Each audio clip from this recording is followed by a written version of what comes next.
Hello दोस्तों, आज हम बात करेंगे साइकोसोमैटिक पेन यानी ब्रेन की एंजाइटी और स्ट्रेस संबंधित प्रॉब्लम से शारीरिक जो पेन होता है उसमें कौन कौन सी दवाइयों का प्रयोग किया जाता है और किस तरह के डोजेज में इन दवाइयों का प्रयोग किया जाता है, इस बारे में बात करेंगे।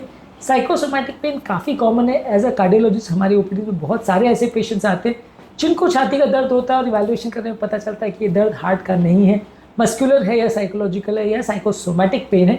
आज हम बात करेंगे कौन कौन सी मेडिसिन इस मामले में हम प्रयोग करते हैं। टॉपिक पर जाने से पहले जो लोग हमारे चैनल पर नए हैं उन्हें रिक्वेस्ट करूंगा चैनल को सब्सक्राइब करें, वीडियोस को लाइक करें, शेयर करें, फॉलो करें, कमेंट करें, पूरा देखें। टॉपिक इंपॉर्टेंट है, इसे एंड तक देखिएगा। चलिए शुरू करते हैं। सबसे पहले एंटी डिप्रेशन ग्रुप की मेडिसिन जो है क्रॉनिक पेन और मूड रेगुलेशन के लिए यूज़ की जाती है। इस मामले में एमिट्रिप्टिलिन 10 से 25 मिलीग्राम रात को दिया जाता है। धीरे धीरे करके इसका डोज 75 से 150 मिलीग्राम पर डे तक बढ़ाया जा सकता है। डुलोक्सेटिन ज़्यादातर 30 मिलीग्राम वंस डेली स्टार्ट किया जाता है।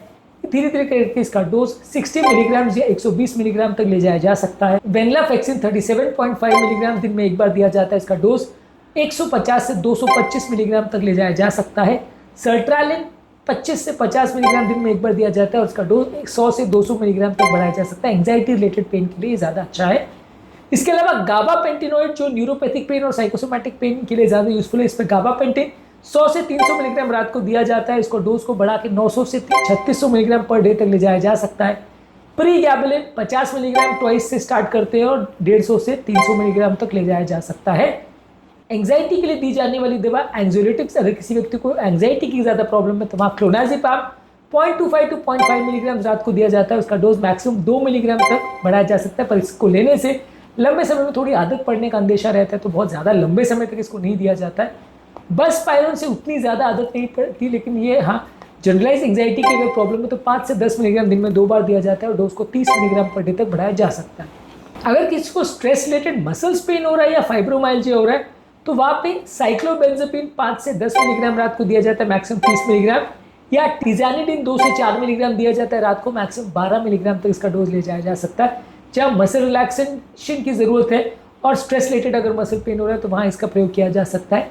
इसके अलावा एडजंक्टिव थेरेपी में alpha lipoic acid 600 milligram per day दिया जा सकता है ऑक्सीडेटिव स्ट्रेस रिलेटेड पेन के लिए, और मैग्नीशियम सप्लीमेंट दिए जा सकते हैं 200 से 400 मिलीग्राम पर डे में मसल टेंशन के लिए। तो ये सारी दवाएं आप साइकोलॉजिकल थेरेपी या स्ट्रेस मैनेजमेंट और लाइफस्टाइल मॉडिफिकेशन और एंजाइटी रिडक्शन, ये सारी चीज़ों के साथ अगर इस चीज़ का प्रयोग करते हैं तो धीरे धीरे करके साइकोलॉजिकल पेन को कम करने में मदद मिलती है। आज के टॉपिक में हमने शॉर्ट में आपको सिर्फ लिस्ट पर बात करी कि कौन कौन सी मेडिसिन साइकोसोमैटिक पेन के लिए किस डोज में प्रयोग की जाती है। ये सारी दवाइयाँ आप अपने डॉक्टर से प्रिस्क्रिप्शन लिए बिना या डिस्कस करे बिना ना यूज़ करें, क्योंकि सारी दवाइयाँ सेफ नहीं होती है। यूज़ करने में सिग्निफिकेंट साइड इफेक्ट्स और कभी कभी जान का खतरा भी हो सकता है। इसलिए डॉक्टर से पूछ करके कौन सी दवा इनमें से अच्छी है और कितने डोज पर लेनी है ये डिस्कस करके ही ले। पर सिर्फ नॉलेज के लिए अगर जान ले कौन कौन सी दवाओं का प्रयोग होता है तो आप समझ सकते हैं। आपको अगर इस तरह की कोई दवा दी गई है तो उसके बारे में भी जानना ज़रूरी है। टॉपिक एंड करने से पहले जो लोग हमारे चैनल पर नए हैं उन्हें रिक्वेस्ट करूंगा कि चैनल को सब्सक्राइब करें, वीडियोस को लाइक करें, शेयर करें, फॉलो करें, कमेंट करें, पूरा। Thank you.